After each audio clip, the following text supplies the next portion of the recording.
हो, वहां एक बच्चा 3.5 साल का जो 3 दिन पहले गायब हो गया, 4 दिन पहले कल उसकी डेड बॉडी मिली। उनके माँ बाप रो रहे थे कि एक बार हमारी भाई से बात करा तो हमारी टीम वहां गई हुई। अब आपके घर में भी 3.5 साल के बच्चे होंगे। सोचो जब आप अगर किसी के घर में ऐसी तकलीफ होती है तो वो क्या करे, किसके पास जाए। और ये क्यों हो रही है? क्योंकि सरकार में बैठे गए लोग, उनको सिर्फ एक ही चीज से मतलब है कि किस तरह से वो जो नफरत बांट रहे हैं वो जारी रहे। अगर इस मुल्क में अपने लोगों की रक्षा सुरक्षा करनी है और हक अधिकार बचा के रखने हैं, जो आजादी मिली है उसको जिंदा रखना है, तो फिर हमें लड़ना पड़ेगा। अगर हम ये सोचें कि घर बैठ के कुछ मिल जाएगा तो इतना आसान नहीं। आप देखो जिनसे मुकाबला कर रहे हो 5 बजे शाखा लगाते हैं अन्याय के खिलाफ लड़ाई में, जो जेल में रहा। और 6/10 की एक कोठरी में मैंने 16 महीने बिताए, इस उम्मीद के साथ कि जब मैं बाहर जाऊंगा तो ये अन्याय जो मैंने साथ किसी और के साथ ना हो, इसके लड़ूं। समय परिस्थिति के हिसाब से वो लड़ाई और बड़ी होती चली गई। आज देश में 22-23 स्टेट में हम लोग इस लड़ाई को लड़ते हैं। और मुझे आपको बताना नहीं चाहिए, आप जो लोग जागरूक हैं, ध्यान रखते हैं, उन्हें सबको इस बात का पता होगा कि मुल्क में कोई ऐसी लड़ाई नहीं अन्याय के खिलाफ जिसमें हम लोग शामिल नहीं होते। चाहे वो किसान आंदोलन हो, चाहे वो सीए एनपीआर एनआरसी का मामला हो, उसमें भी सबसे ज्यादा लड़ाई हमने लड़ी, जेल भी काटी, लाठियां भी खाई। उसके अलावा चाहे वो रोस्टर का मामला हो, चाहे वो 69 शिक्षक भर्ती में जो अन्याय हुआ हो, चाहे वो दरोगा भर्ती में अन्याय हुआ, इस सरकार में तो जो भी अन्याय हुआ उत्तर प्रदेश के अंदर, चाहे वो मौलाना कलीम साहब के साथ जो हुआ, हुलत वाले जो हैं मुजफ्फरनगर में, चाहे मौलाना साद साहब के साथ जो हुआ, मरकज के साथ जो हुआ, आप भले ही भूल जाओ, क्योंकि मैंने लड़ी है, मैं कहां से भूल जाऊंगा। मैं इसलिए आपके बीच में हूं कि मैं इस लड़ाई को और मजबूती से लड़ना चाहता हूं। देखो, जिन लोगों ने अब तक आपको ठगा, उनके लिए मैं कुछ नहीं कह सकता, क्योंकि उनकी आदत है। हर आदमी की एक आदत होती है। एक आदमी अच्छा बनकर ठगता है, एक आदमी बुरा बनकर ठगता है। लेकिन जिसकी आदत ठगने की, उससे उम्मीद करना बेवकूफी। हमारे यहां तो कहते हैं कि अजमाए हुए को अजमाना नहीं चाहिए, जिसको अजमा चुके उसको नहीं अजमाना चाहिए, क्योंकि वो दोबारा धोखा देगा।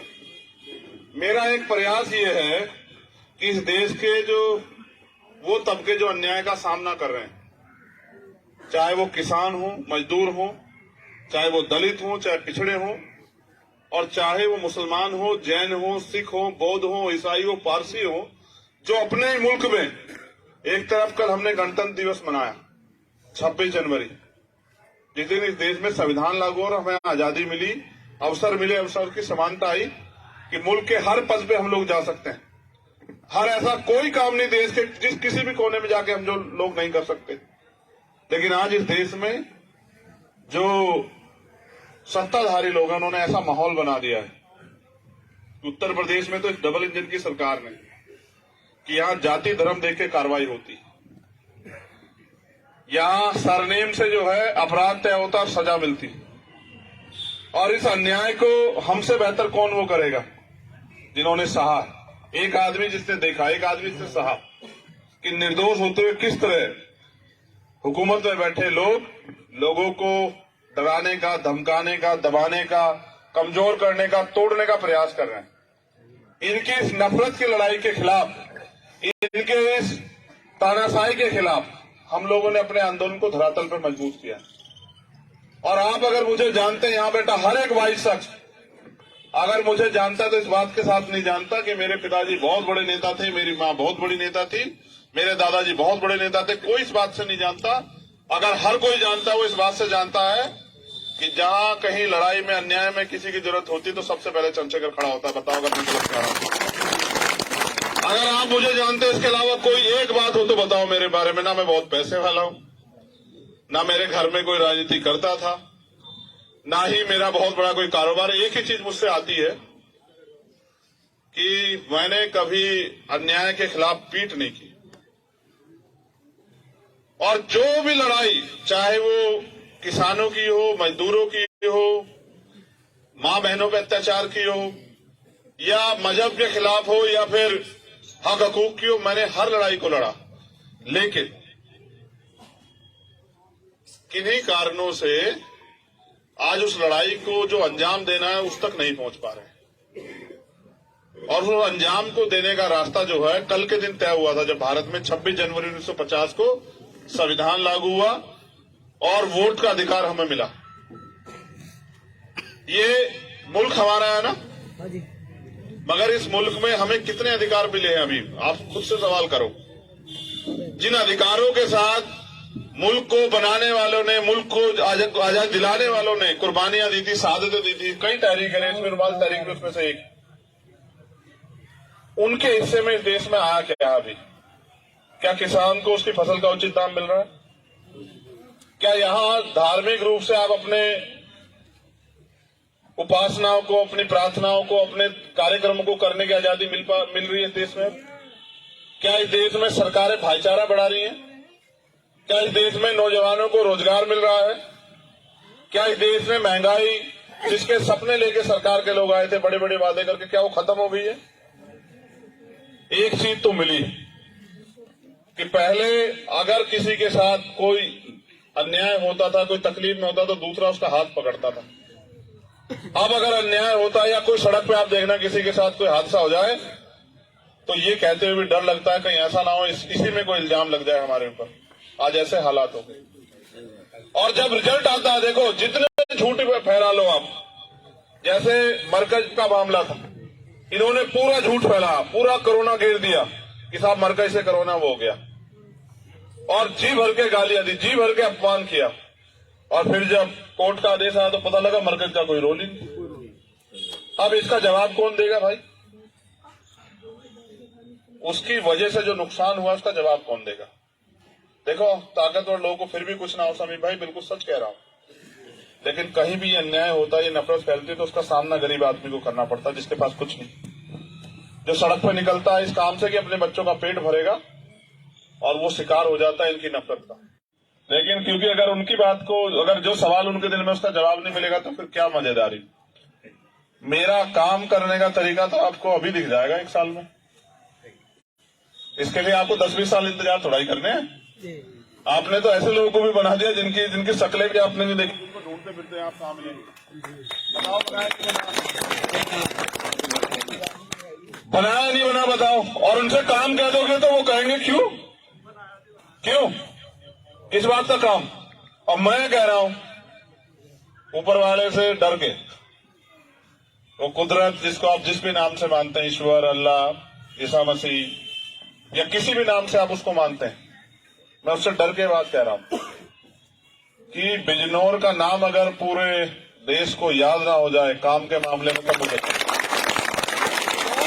देखो, मैं कोई विरासती तो नहीं हूं साहब कि एक बार के बाद, आप मेरी उम्र भी देख लो, मुझे ऐसा तो नहीं कि इसके बाद घर बैठ जाना है भाई। अगर मैं घर बैठ जाऊंगा तो फिर इस आंदोलन को चलाएगा कौन? मैं तो इस आंदोलन को चलाने के लिए आऊं। अच्छा ये भी नहीं पता कल क्या होगा, ये भी तय नहीं है। अभी इन्होंने मेरी गाड़ी पे हमला करा, आपने देखा होगा यहाँ खतौली, क्यों करा ये नहीं पता आपको?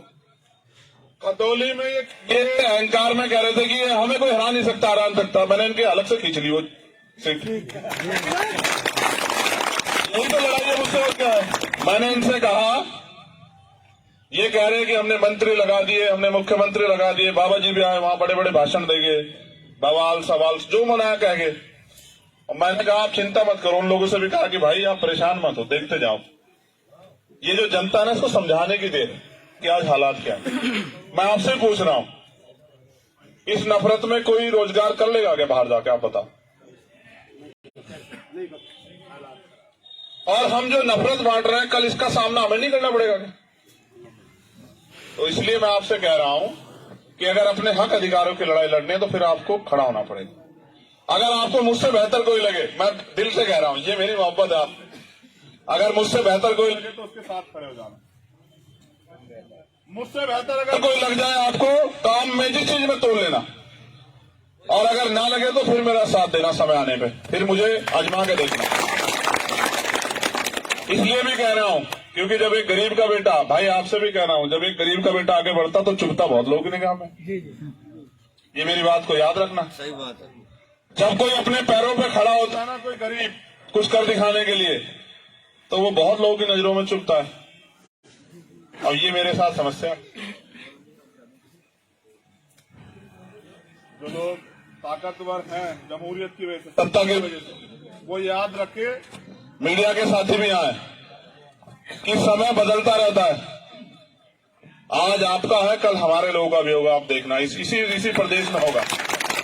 और एक ऐसा समय आएगा कि इंसान को मजहब की वजह से, धर्म की वजह से, पशु की वजह से सताया नहीं जाएगा उत्तर प्रदेश में। और सब लोगों को अपने कारोबार, तरक्की, आगे बढ़ने का अवसर मिलेगा। मेरा एक संदेश भी अगर आप कहो तो दे दूं, कारोबार तो कराओ, लेकिन इस देश के सिस्टम में भी आओ, नौकरियों में आओ। जब हम उस सिस्टम का हिस्सा हो जाते हैं ना, तब कुछ चीजें ऐसी हो जाती हैं कि कुछ अन्याय अगर हमारे खिलाफ हो रहा होता तो हम पे कुछ होता है, हमारी बात रखने वाला भी कोई होता है। हम इसको अगर नकारना चाहते हैं, इसे नकार के हम इस देश में अपने पैरों में नहीं खड़े हो सकते। तालीम स्वीकार करो। आज अगर एक IAS IPS बनता है तो क्या वो कितने लोगों के लिए वो रास्ते खोलता है, बताओ। अभी एक बेटी गई है इसरो में, एक बेटी इसरो में गई है, और बहुत गरीब परिवार से, और वहां जाके वो जो भी इस काम को आगे बढ़ाएगी, उससे क्या समाज का सम्मान नहीं बढ़ेगा? देखो, कामयाबी बोलती है ना। मैं क्रिकेट बहुत देखता हूं। अभी एक प्लेयर है मोहम्मद सिराज, वो उस दिन वाला मैच पूरा हार गए थे। तुम कितना भी देखो, यहां नफरत फैला लो, अकेले सिराज के दम पे उस दिन वो मैच जीते। तो मैं ये पूछ रहा था कि सिराज का सम्मान कैसे करोगे? नफरत बांटने वाले बताओ, इस सिराज का सम्मान कैसे करोगे? हमारे मुल्क की पहचान है हमारी ये विविधता, अनेक धर्म, अनेक खान पीन, अनेक तरह का व्यवहार। इसको तोड़ने का प्रयास कर रहे लोग, इनको हमें एकजुट होकर रोकना। तो बस मैं आपसे अपील करूंगा कि अभी तो मैं इस लड़ाई को लड़ रहा हूं, अभी तो और 6 महीने 8 महीने काम देखते रहो। जो सरकार में बैठ के लोग नहीं करते, जो बहुत ताकतवर लोग नहीं करते, वो मैं बिना पद के और बिना सरकार के करने के लिए लड़ रहा हूं, और करके दिखाऊंगा। और जब अगर ऐसा अवसर आ जाए तो फिर आपके ऊपर है। अगर मैं अकेला आके यहां लग जाऊंगा तो जो लड़ाई पूरे देश में लड़नी है, किसानों की, कमेरों की, मजदूरों की, नौजवानों की, बच्चियों की, वालिदाओं की, वो लड़ाई कमजोर पड़ जाएगी। अगर सब लोगों से जाके मिलूंगा तो चीजें यहां के खराब होंगी। बाकी आप बताओ मुझे तो कोई इसमें भी दिक्कत नहीं है, लेकिन आप सोचो, जहां मेरी जरूरत है अगर वहां मैं नहीं हुआ तो जो लोग मुझसे उम्मीद रखते हैं उनको तकलीफ नहीं होगी। मैं इस लड़ाई को भले बिजनौर से शुरुआत करूंगा, लेकिन इस लड़ाई को मुझे दिल्ली लेके जाना है। बिजनौर में नहीं रोकनी है। इसलिए नहीं रोकनी है क्योंकि ये लड़ाई दिल्ली जाके ही समाप्त हो सकती है। मेहनत बहुत करूंगा, ईमानदारी के अलावा कुछ आता नहीं है, कुछ कमाया नहीं है, ना कमाने की इच्छा। एक ही चीज आती है कि आप मेरे जाने के बाद भी मुझे याद रखो, आज यहां के बाद भी और जब इस दुनिया से जाऊंगा तब भी। इतना ही कमाना है बस। देखो, अगर इंसान हो के, मैंने वहां कहा पिछले उसमें, अगर इंसान हो के और इंसान के दर्द पे आपको तकलीफ नहीं है तो फिर आप इंसान नहीं। और आज के जो हालात हैं, जो लोग इंसान की तकलीफ पे हंस रहे हैं, उनसे ज्यादा उम्मीदें नहीं बची। अब तो अपनी ताकत बनाइए और अपनी ताकत से अपने आने वाले रास्ते खोलिए, इसके बारे में सोचिए। मैं महाराष्ट्र से लौटा, कुछ किताबें लाया हूं वहां से, एक बड़े अच्छे अधिकारी उन्होंने दी, और उन किताबों का अध्ययन ये कहता है कि जब भी थोड़ा सा रंग मेहनत तो चढ़ता है, थोड़ा सा रंग, तभी कुछ ना कुछ माहौल ऐसा देश में करके उस रंग को उतार दिया जाता है। ये एक साजिश है, इसका हिस्सा नहीं बनना है। इसलिए बहुत बहुत शुक्रिया जिन लोगों साथियों ने प्रोग्राम कराया, जिन लोगों ने इतनी हो। वहां एक बच्चा 3.5 साल का जो 3 दिन पहले गायब हो गया, 4 दिन पहले, कल उसकी डेड बॉडी मिली। उनके माँ बाप रो रहे थे कि एक बार हमारी भाई से बात करा तो हमारी टीम वहां गई भी। अब आपके घर में भी 3.5 साल के बच्चे होंगे, सोचो जब आप अगर किसी के घर में ऐसी तकलीफ होती है तो वो क्या करे, किसके पास जाए। और ये क्यों हो रही है? क्योंकि सरकार में बैठे गए लोग, उनको सिर्फ एक ही चीज से मतलब है कि किस तरह से वो जो नफरत बांट रहे हैं वो जारी रहे। अगर इस मुल्क में अपने लोगों की रक्षा सुरक्षा करनी और हक अधिकार बचा के रखने हैं, जो आजादी मिली है उसको जिंदा रखना है, तो फिर हमें लड़ना पड़ेगा। अगर हम ये सोचें कि घर बैठ के कुछ मिल जाएगा तो इतना आसान नहीं। आप देखो जिनसे मुकाबला कर रहे हो 5 बजे शाखा लगाते हैं, अन्याय के खिलाफ लड़ाई में जो जेल में रहा। और 6/10 की एक कोठरी में मैंने 16 महीने बिताए, इस उम्मीद के साथ कि जब मैं बाहर जाऊंगा तो ये अन्याय जो मैंने साथ किसी और के साथ ना हो, इसलिए लड़ूं। समय परिस्थिति के हिसाब से वो लड़ाई और बड़ी होती चली गई। आज देश में 22-23 स्टेट में हम लोग इस लड़ाई को लड़ते हैं। और मुझे आपको बताना नहीं चाहिए, आप जो लोग जागरूक हैं, ध्यान रखते हैं, उन्हें सबको इस बात का पता होगा कि मुल्क में कोई ऐसी लड़ाई नहीं अन्याय के खिलाफ जिसमें हम लोग शामिल नहीं होते। चाहे वो किसान आंदोलन हो, चाहे वो सीए एनपीआर एनआरसी का मामला हो, उसमें भी सबसे ज्यादा लड़ाई हमने लड़ी, जेल भी काटी, लाठियां भी खाई। उसके अलावा चाहे वो रोस्टर का मामला हो, चाहे वो 69 शिक्षक भर्ती में जो अन्याय हुआ हो, चाहे वो दरोगा भर्ती में अन्याय हुआ, इस सरकार में तो जो भी अन्याय हुआ उत्तर प्रदेश के अंदर, चाहे वो मौलाना कलीम साहब के साथ जो हुआ, हुलत वाले जो हैं मुजफ्फरनगर में, चाहे मौलाना साद साहब के साथ जो हुआ, मरकज के साथ जो हुआ, आप भले ही भूल जाओ, क्योंकि मैंने लड़ी है, मैं कहां से भूल जाऊंगा। मैं इसलिए आपके बीच में हूं कि मैं इस लड़ाई को और मजबूती से लड़ना चाहता हूं। देखो, जिन लोगों ने अब तक आपको ठगा, उनके लिए मैं कुछ नहीं कह सकता, क्योंकि उनकी आदत है। हर आदमी की एक आदत होती है। एक आदमी अच्छा बनकर ठगता है, एक आदमी बुरा बनकर ठगता है। लेकिन जिसकी आदत ठगने की, उससे उम्मीद करना बेवकूफी। हमारे यहां तो कहते हैं कि अजमाए हुए को अजमाना नहीं चाहिए, जिसको अजमा चुके उसको नहीं अजमाना चाहिए, क्योंकि वो दोबारा धोखा देगा। मेरा एक प्रयास ये है कि इस देश के जो वो तबके जो अन्याय का सामना कर रहे हैं, चाहे वो किसान हो, मजदूर हो, चाहे वो दलित हो, चाहे पिछड़े हो, और चाहे वो मुसलमान हो, जैन हो, सिख हो, बौद्ध हो, ईसाई हो, पारसी हो, जो अपने ही मुल्क में, एक तरफ कल हमने गणतंत्र दिवस मनाया 26 जनवरी, जिस दिन इस देश में संविधान लागू और हमें आजादी मिली, अवसर मिले, अवसर की समानता आई कि मुल्क के हर पद पे हम लोग जा सकते हैं। हर ऐसा कोई काम नहीं देश के जिस किसी भी कोने में जाके हम जो लोग नहीं कर सकते। लेकिन आज इस देश में जो सत्ताधारी लोग हैं, उन्होंने ऐसा माहौल बना दिया है उत्तर प्रदेश में, तो इस डबल इंजन की सरकार ने, कि यहां जाति धर्म देख के कार्रवाई होती है। यहां सरनेम से जो है अपराध तय होता और सजा मिलती। और इस अन्याय को हमसे बेहतर कौन वो करेगा जिन्होंने सहा। एक आदमी जिसने देखा, एक आदमी जिसने सहा कि निर्दोष होते हुए किस तरह हुकूमत में बैठे लोग लोगों को डराने का, धमकाने का, दबाने का, कमजोर करने का, तोड़ने का प्रयास कर रहे हैं।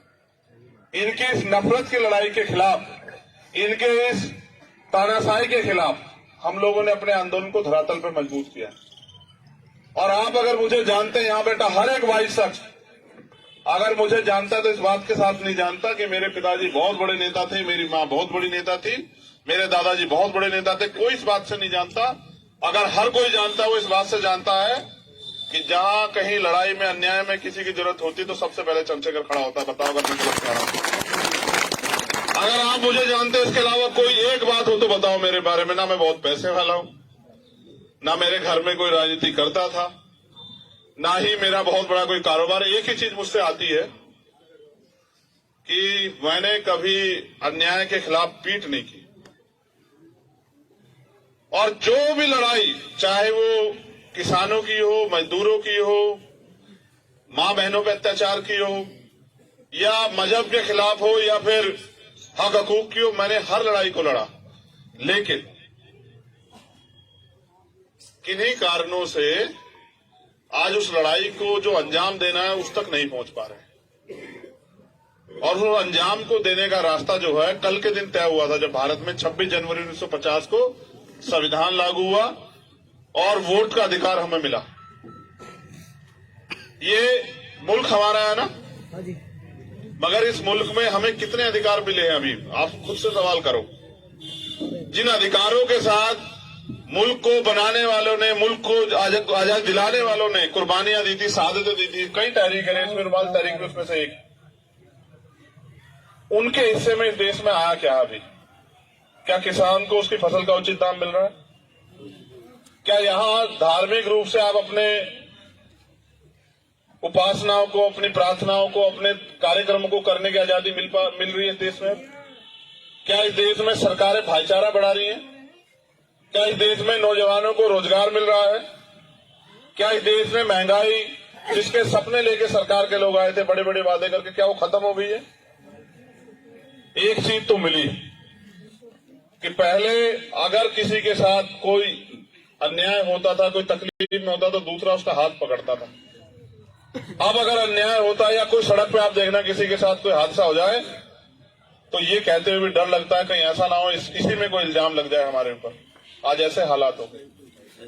और जब रिजल्ट आता है, देखो जितने झूठ पे फैला लो आप, जैसे मरकज का मामला था, इन्होंने पूरा झूठ फैलाया, पूरा कोरोना घेर दिया कि साहब मरकज से कोरोना वो हो गया, और जी भर के गालियां दी, जी भर के अपमान किया।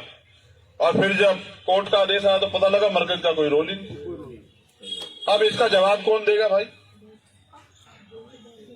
उसकी वजह से जो नुकसान हुआ उसका जवाब कौन देगा? देखो ताकतवर लोगों को फिर भी कुछ ना हो, समीर भाई बिल्कुल सच कह रहा हूं, लेकिन कहीं भी अन्याय होता है, ये नफरत फैलती है तो उसका सामना गरीब आदमी को करना पड़ता है जिसके पास कुछ नहीं, जो सड़क पर निकलता है इस काम से कि अपने बच्चों का पेट भरेगा और वो शिकार हो जाता है इनकी नफरत का। लेकिन क्योंकि अगर उनकी बात को, अगर जो सवाल उनके दिल में उसका जवाब नहीं मिलेगा तो फिर क्या मजेदारी। मेरा काम करने का तरीका तो आपको अभी दिख जाएगा 1 साल में। इसके लिए आपको 10-20 साल इंतजार थोड़ा ही करने हैं। आपने तो ऐसे लोगों को भी बना दिया जिनकी शक्लें भी आपने नहीं देखी, उनको ढूंढते फिरते हैं आप कहाँ मिलेंगे। बताओ बनाया नहीं बना बताओ। और उनसे काम कह दोगे तो वो कहेंगे क्यों किस बात का काम? और मैं कह रहा हूं ऊपर वाले से डर के, वो कुदरत जिसको आप जिस भी नाम से मानते हैं, ईश्वर, अल्लाह, ईसा मसीह या किसी भी नाम से आप उसको मानते हैं, मैं उससे डर के बात कह रहा हूं कि बिजनौर का नाम अगर पूरे देश को याद ना हो जाए काम के मामले में, तब मुझे देखो मैं कोई विरासती नहीं हूं साहब कि एक बार के बाद, आप मेरी उम्र भी देख लो, मुझे ऐसा तो नहीं कि इसके बाद घर बैठ जाना है भाई। अगर मैं घर बैठ जाऊंगा तो फिर इस आंदोलन को चलाएगा कौन? मैं तो इस आंदोलन को चलाने के लिए आऊं। अच्छा ये भी नहीं पता कल क्या होगा, ये भी तय नहीं है। अभी इन्होंने मेरी गाड़ी पे हमला करा, आपने देखा होगा यहाँ तो क्यों करा ये नहीं पता आपको। खतौली में ये अहंकार में कह रहे थे कि हमें कोई हरा नहीं सकता, हरा नहीं सकता। मैंने इनके अलग से खींच ली वो सीट। यही तो लड़ाई है मुझसे और क्या है। मैंने इनसे कहा, ये कह रहे हैं कि हमने मंत्री लगा दिए, हमने मुख्यमंत्री लगा दिए, बाबा जी भी आए वहां बड़े बड़े भाषण देंगे, बवाल सवाल जो मनाया कहेंगे। और मैंने कहा आप चिंता मत करो, उन लोगों से भी कहा कि भाई आप परेशान मत हो, देखते जाओ।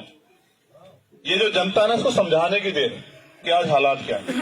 मैं आपसे पूछ रहा हूं, इस नफरत में कोई रोजगार कर लेगा क्या बाहर जाके? आप बताओ। और हम जो नफरत बांट रहे हैं, कल इसका सामना हमें नहीं करना पड़ेगा क्या? तो इसलिए मैं आपसे कह रहा हूं कि अगर अपने हक अधिकारों की लड़ाई लड़नी है तो फिर आपको खड़ा होना पड़ेगा। अगर आपको मुझसे बेहतर कोई लगे, मैं दिल से कह रहा हूं, ये मेरी मोहब्बत है आप, अगर मुझसे बेहतर कोई लगे तो उसके साथ खड़े हो जाना। मुझसे बेहतर अगर कोई लग जाए आपको काम में, जिस चीज में तोड़ लेना, और अगर ना लगे तो फिर मेरा साथ देना समय आने पे, फिर मुझे आजमा के देखना। इसलिए भी कह रहा हूं क्योंकि जब एक गरीब का बेटा, भाई आपसे भी कह रहा हूं, जब एक गरीब का बेटा आगे बढ़ता तो चुभता बहुत लोगों की निगाह में। ये मेरी बात को याद रखना। सही बात है। जब कोई अपने पैरों पे खड़ा होता है ना, कोई गरीब कुछ कर दिखाने के लिए, तो वो बहुत लोगों की नजरों में चुभता है। और ये मेरे साथ समस्या। जो लोग ताकतवर हैं जमहूरियत की वजह से, सत्ता की वजह से, वो याद रखे, मीडिया के साथी भी आए कि समय बदलता रहता है। आज आपका है, कल हमारे लोगों का भी होगा। आप देखना, इसी प्रदेश में होगा। और एक ऐसा समय आएगा कि इंसान को मजहब की वजह से, धर्म की वजह से, पशु की वजह से सताया नहीं जाएगा उत्तर प्रदेश में। और सब लोगों को अपने कारोबार, तरक्की, आगे बढ़ने का अवसर मिलेगा। मेरा एक संदेश भी अगर आप कहो तो दे दूं, कारोबार तो कराओ, लेकिन इस देश के सिस्टम में भी आओ, नौकरियों में आओ। जब हम उस सिस्टम का हिस्सा हो जाते हैं ना, तब कुछ चीजें ऐसी हो जाती हैं कि कुछ अन्याय अगर हमारे खिलाफ हो रहा होता तो हम पे कुछ होता है, हमारी बात रखने वाला भी होता है। हम इसको अगर नकारना चाहते हैं, इसे नकार के हम इस देश में अपने पैरों में नहीं खड़े हो सकते। तालीम स्वीकार करो। आज अगर एक IAS IPS बनता है तो क्या वो कितने लोगों के लिए वो रास्ते खोलता है, बताओ। अभी एक बेटी गई है इसरो में, एक बेटी इसरो में गई है, और बहुत गरीब परिवार से, और वहां जाके वो जो भी इस काम को आगे बढ़ाएगी, उससे क्या समाज का सम्मान नहीं बढ़ेगा? देखो, कामयाबी बोलती है ना। मैं क्रिकेट बहुत देखता हूं। अभी एक प्लेयर है मोहम्मद सिराज, वो उस दिन वाला मैच पूरा हार गए थे। तुम कितना भी देखो, यहां नफरत फैला लो, अकेले सिराज के दम पे उस दिन वो मैच जीते। तो मैं ये पूछ रहा था कि सिराज का सम्मान कैसे करोगे? नफरत बांटने वाले बताओ, इस सिराज का सम्मान कैसे करोगे? हमारे मुल्क की पहचान है हमारी ये विविधता, अनेक धर्म, अनेक खान पीन, अनेक तरह का व्यवहार। इसको तोड़ने का प्रयास कर रहे लोग, इनको हमें एकजुट होकर रोकना। तो बस मैं आपसे अपील करूंगा कि अभी तो मैं इस लड़ाई को लड़ रहा हूं, अभी तो और 6 महीने 8 महीने काम देखते रहो। जो सरकार में बैठ के लोग नहीं करते, जो बहुत ताकतवर लोग नहीं करते, वो मैं बिना पद के और बिना सरकार के करने के लिए लड़ रहा हूं, और करके दिखाऊंगा। और जब अगर ऐसा अवसर आ जाए तो फिर आपके ऊपर है। अगर मैं अकेला आके यहां लग जाऊंगा तो जो लड़ाई पूरे देश में लड़नी है, किसानों की, कमेरों की, मजदूरों की, नौजवानों की, बच्चियों की, वालिदाओं की, वो लड़ाई कमजोर पड़ जाएगी। अगर सब लोगों से जाके मिलूंगा तो चीजें यहां के खराब होंगी। बाकी आप बताओ मुझे तो कोई इसमें भी दिक्कत नहीं है, लेकिन आप सोचो, जहां मेरी जरूरत है अगर वहां मैं नहीं हुआ तो जो लोग मुझसे उम्मीद रखते हैं उनको तकलीफ नहीं होगी। मैं इस लड़ाई को भले ही बिजनौर से शुरुआत करूंगा, लेकिन इस लड़ाई को मुझे दिल्ली लेके जाना है। बिजनौर में नहीं रोकनी है। इसलिए नहीं रोकनी है क्योंकि ये लड़ाई दिल्ली जाके ही समाप्त हो सकती है। मेहनत बहुत करूंगा, ईमानदारी के अलावा कुछ आता नहीं है, कुछ कमाया नहीं है, ना कमाने की इच्छा। एक ही चीज आती है कि आप मेरे जाने के बाद भी मुझे याद रखो, आज यहां के बाद भी और जब इस दुनिया से जाऊंगा तब भी। इतना ही कमाना है बस। देखो, अगर इंसान होके, मैंने वहां कहा पिछले उसमें, अगर इंसान होके और इंसान के दर्द पे आपको तकलीफ नहीं है तो फिर आप इंसान नहीं। और आज के जो हालात हैं, जो लोग इंसान की तकलीफ पे हंस रहे हैं, उनसे ज्यादा उम्मीदें नहीं बची। अब तो अपनी ताकत बनाइए और अपनी ताकत से अपने आने वाले रास्ते खोलिए, इसके बारे में सोचिए। अभी मैं महाराष्ट्र से लौटा, कुछ किताबें लाया हूं वहां से, एक बड़े अच्छे अधिकारी उन्होंने दी, और उन किताबों का अध्ययन ये कहता है कि जब भी थोड़ा सा रंग मेहनत से चढ़ता है, थोड़ा सा रंग, तभी कुछ ना कुछ माहौल ऐसा देश में करके उस रंग को उतार दे जाता। ये एक साजिश है, इसका हिस्सा नहीं बनना है। इसलिए बहुत बहुत शुक्रिया जिन लोगों साथियों ने प्रोग्राम कराया।